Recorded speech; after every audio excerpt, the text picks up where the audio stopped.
Thank you. It's great to be here with you all tonight. Thank you. I'm sure you're here for me and not the pizza. But just in case, I'll try to be quick so you can get to the pizza. This way. This way. Okay. See, we got some stage managers in the room. I love it. Thank you.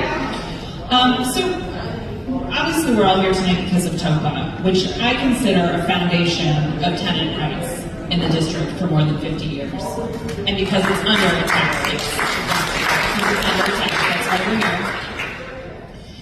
In 2023, so 2 years ago, I was the lone dissenting vote on the TOPA exemption for new housing downtown.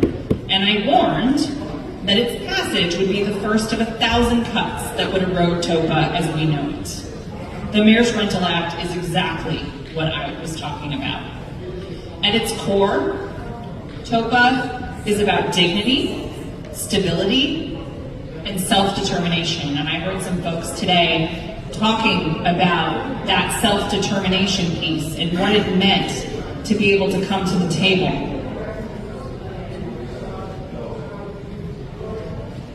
TOPA is about granting tenants a seat at the table during negotiations about their own homes, homes that they've lived in for decades, homes in communities where they've set down roots and built meaningful connections, and most importantly, TOPA is a right.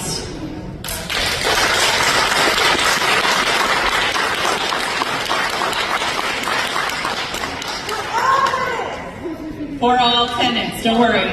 I got a few more words. Okay. A right is a right. We don't get to just decide to grant that right to some people and not others. That's what the mayor's bill does. Depending on how much you make or paying rent, you could lose the first right to purchase and negotiate when your home is sold. I cannot think of another instance where we take away a right or protection if someone makes a certain income or meets some other arbitrary condition. At a time when district families are already facing budget cuts in healthcare, housing, and other devastating cuts to social services, the mayor wants to snatch back this right from almost 50,000 families. That is a big deal, and we know it won't stop there. The mayor will keep going until TOPA rights cease to exist for all families in the District of Columbia. But I'm not going to let the mayor or the council take this right away from us. And I'm definitely not going to let the mayor take this right away from us by sneaking it into an already difficult budget, hoping that the council and the public will be too overwhelmed and let this slide. We aren't, and we won't.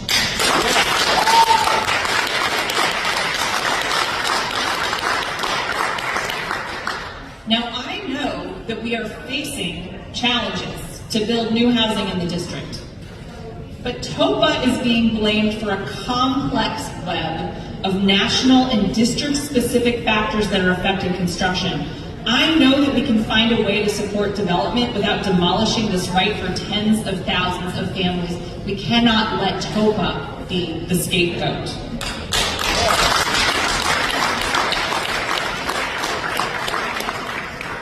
You know and I know that some of the people who are trying to repeal TOPA right now have been trying to do it for many years and are just taking advantage of this moment when we are vulnerable and when things are hard to swoop in and demolish a right that has been around for 50 years, and just now that other parts of the country are finally taking up and looking to us and learning from us and trying to bestow this right onto their residents.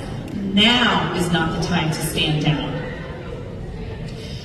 I can also agree, not only here in this room with you all, but in public, that TOPA isn't perfect, and that we need to make some adjustments to speed up the process and to make it work better for tenants and property owners, which is why I've introduced the Common Sense TOPA Reform Amendment Act to strengthen and streamline the process.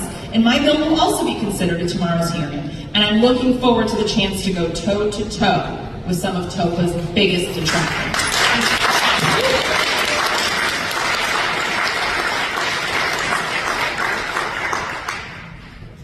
So to those detractors of TOPA that are listening tonight, I say, we must stand together to preserve TOPA bolster its protections, combat bad actors who undermine the process, and give tenants the support they need to make TOPA work.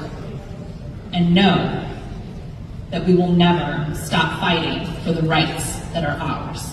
Thank you.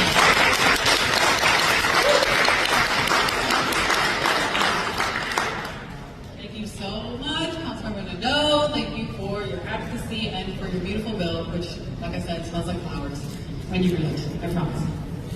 Okay, so who knows what exactly is in the 32 pages of the rental act?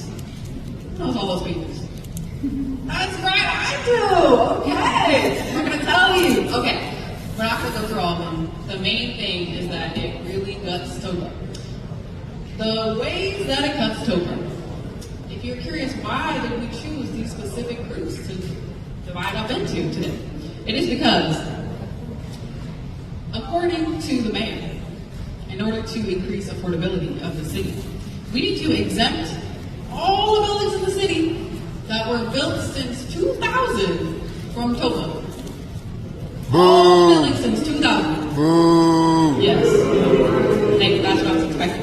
Thank you. That also includes all buildings that were renovated in the last 25 years. So any building renovated since 2000, no TOPA rights. Okay, the Rental Act also says that all buildings with affordability covenants will be exempt from TOPA.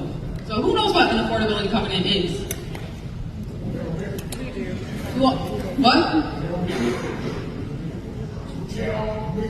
Oh, got you. Okay, yes. Okay, an affordability covenant is just a simple agreement. It can take many, many forms. And it just says that there is some sort of affordability agreement on the building. And the thing about this is that these agreements can end. They can disappear. They can just poof. They're not staying. So it would be really hard, you might think, to figure out which buildings in the entire city with affordability covenants should then be exempt. Which is why the Rental Act will also allocate funds for people to decipher which buildings will have tenant rights and which buildings will not. Does that sound fair? No. It's a little crazy. It's so crazy, I might have to say it again. There would have to be someone at DHCD to figure out which buildings across the whole city are exempt from TOPA and which buildings are not. That's what our money will be going to? Very confusing. I don't know how that would make the city more affordable, but anyway. And then, truly no, these are all very egregious, but equally as egregious is that all buildings where the majority of tenants pay rent that is above 80% AMI, or 80 or above AMI, which is area median income, would also be exempt from TOPA. So basically this is a way of saying market rate buildings, essentially. So if you are one person and you have subsidized rent and the rest of your building is just market rate, then suddenly you are the only low-income person in a building that will not have TOPA rates. Somehow that makes sense to me. That does not make sense to me. Does it make sense to anybody here? I don't understand. So these exemptions would essentially, just like Councilmember Nadeau said, it would take away TOPA rights from, I think, over 50,000 households. I did some rough math and I came out with 77,000, but that was my estimate. But it's a lot. It is just about the number of units now we have left that are rent controlled, which are not that many. It's about 70,000. And the same number would then be exempt from TOPA. We really cannot let that happen. TOPA is crucial for us to get the needed repairs we need in our homes when the landlords are no longer even wanting to invest in the properties because they know they're going to sell it. That's the perfect time to have the right, to have a voice, to have a seat at the table with the incoming buyer. We must protect that right.